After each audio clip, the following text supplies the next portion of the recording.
Good morning. I'm going to demonstrate some film placement, and with using the Snappery, I had a request for that, so I'm going to go ahead and demo some. So you always want to make sure it's bite to white. That's one of the important things I teach my students. They want to make sure that the wide part of the Snappery is facing the white portion of the film. Then we're going to go ahead and place it in his mouth, and I like to make sure that I line the film up in between the first and second bicuspid, so that when the patient bites down and they suck back, we end up with the distal of the second bicuspid. Then I like to get my cone, and I love using landmarks. So one of the things I always use is the lines on the x-ray cone itself, and I use parts of the body. So I like to, when I'm doing my molar shot, I like to line the cone up to the corner of the eye, and I like to make an L using my Snappery and my cone, which would give me a 90-degree angle. I also like to make sure that the cone is no lower than the notch of the ear, because that way we won't cut off the occlusals and we won't miss the apices of the teeth. So this is how I would take my maxillary shot using the Snappery.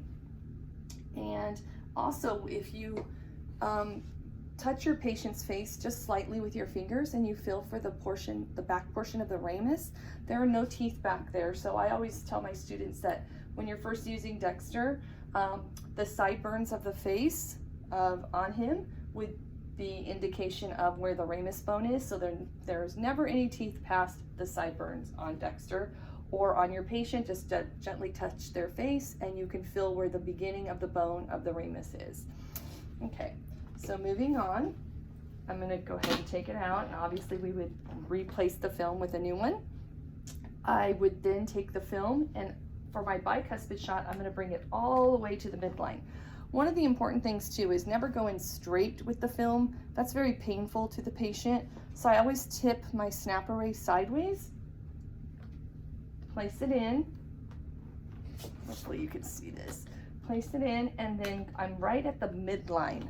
So right in between the centrals, and then I have my patient slowly bite down, and they actually put the film up into position. Then I'm going to do the same thing with my cone. I'm going to use the line on the cone here to line up to the corner of the eye. And I'm again going to make my L, making sure I'm checking my degrees so I have that right angle, and making sure I have a 90-degree angle with my Snappery. And that is how I would take my bicuspid shot using the Snappery. Okay. Anterior teeth are a little bit more tricky because you have to get patient cooperation. So you're gonna take out your film, get a new one, and we're gonna use the front portion of the Snappery. And a trick is to take a Bitewing tab, stick it behind, and then place the film in. So if you can see that, I put a Bitewing tab in there, and then I place the film in, and that's gonna make my film more stable so it can't fall out of the Snappery. I like to go in flat, so I'm gonna take the film in flat, make sure the two prongs of the Snappery are, the cuspid is right in between those two prongs.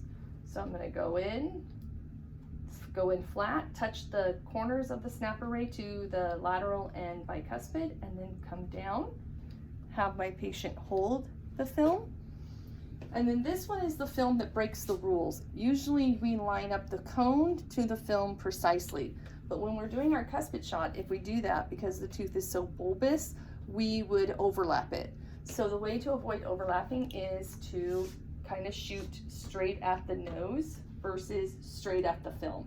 I also like to look underneath always when I'm doing a shot like this and make sure the corner of my cone is down far enough to the notch of the Snappery. So right there. Okay, and then I'm going to make sure that line is shooting directly right into the corner of the nose and the eye. And I would take my shot there. To do my centrals, the same principle applies. I'm going to place the Bitewing tab, put the film in, and then I'm going to come in front of my patient or to the side, and I'm going to go in flat, and then I'm going to go down. This ensures that I get it in far enough without going in too far. I'm gonna again ask my patient to hold the film. And then I'm gonna go straight up over the nose, and again, using my trick of looking below to make sure that I do not see any of the film before I take the shot. Okay. So that would be all of my maxillary shots, and I would just repeat the same thing on the opposite side. Okay, to do the lowers, we're gonna go ahead and go back to the bottom, the snappery again. And it's always bite to white.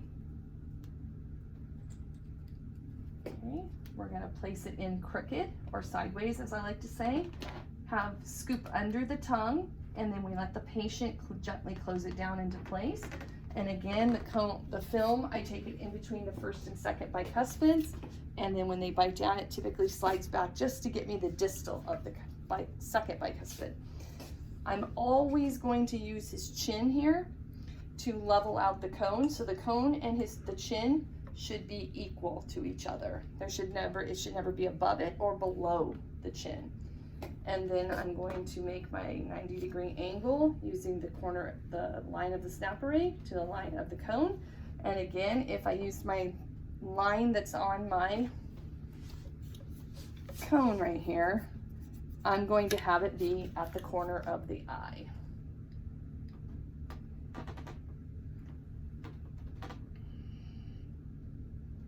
And I would do right about there. I'm gonna go ahead and move the camera so you can see that angle. Oh, sorry, that was me. I am not a professional camera person, so forgive me if some of the angles are kind of bad sometimes. And that's how I would do that.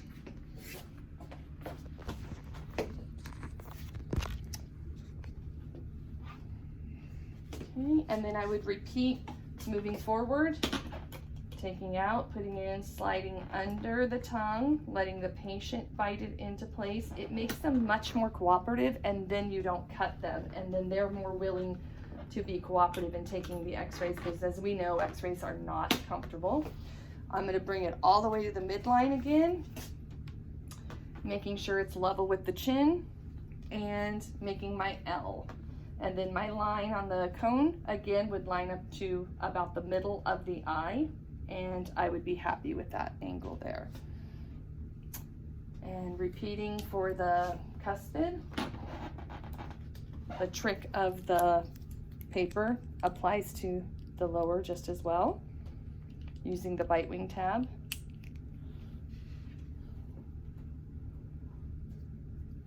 So placing it in. Okay. And then I'm going to slide under the tongue, flat.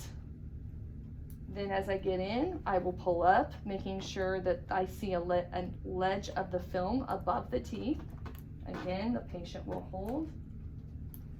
Now on the lower, we don't break the rule. It's only the uppers we have to break the rule, so we're gonna go ahead and shoot right at that.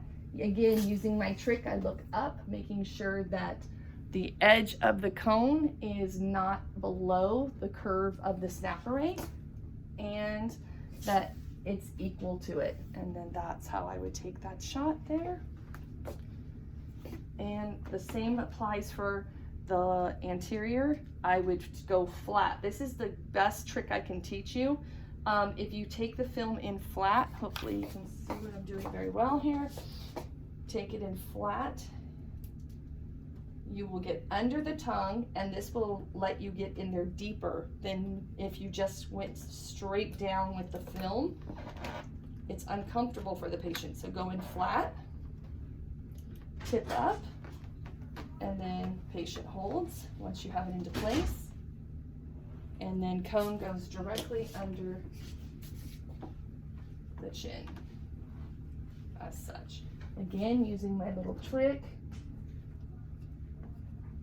to make sure I see the edge of the cone to the edge of the film, or the snappery, I apologize. Okay, to do a Bitewing, we're going to use the Bitewing tab.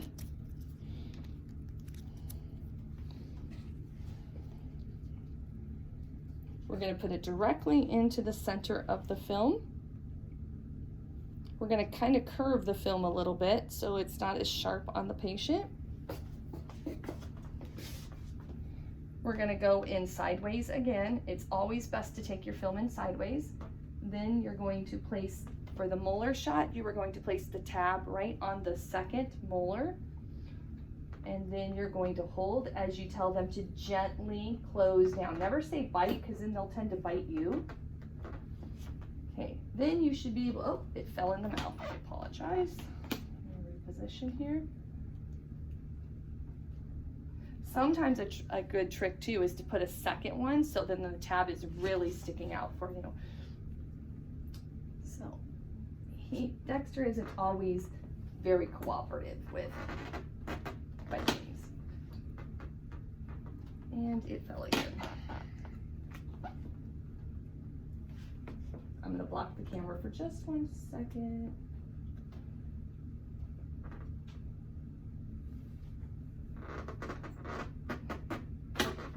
Okay, there we go. So when I'm doing this, I want to be able to see the tab when I have him smile. So hopefully you can see that tab there. Okay, I'm going to put it back. And then I'm going to make sure my cone is at 0 to about 10. Those are the degrees you can use. And I'm going to go straight in, and I'm going to make sure that my cone, the tab is encircled by the cone. And I would always cant back a little bit or turn the cone just a tiny bit to avoid overlapping, because what I want to do is shoot through the teeth, not at the teeth. And I know you can't see that, so let me pick up the camera. So I'm trying to shoot through the teeth, not at the teeth. And I can see my tab, and I'm going to shoot it right about there. Okay. Oh, hopefully that was a good angle. You can see that. Okay. And then to do my bicuspid shot, the same principle applies. I'm going to bring the tab, put the film in sideways, have the tab right on the bicuspids, directly on both bicuspids. Okay, and then this one is a lot easier to see. When you have them smile, you can see the tab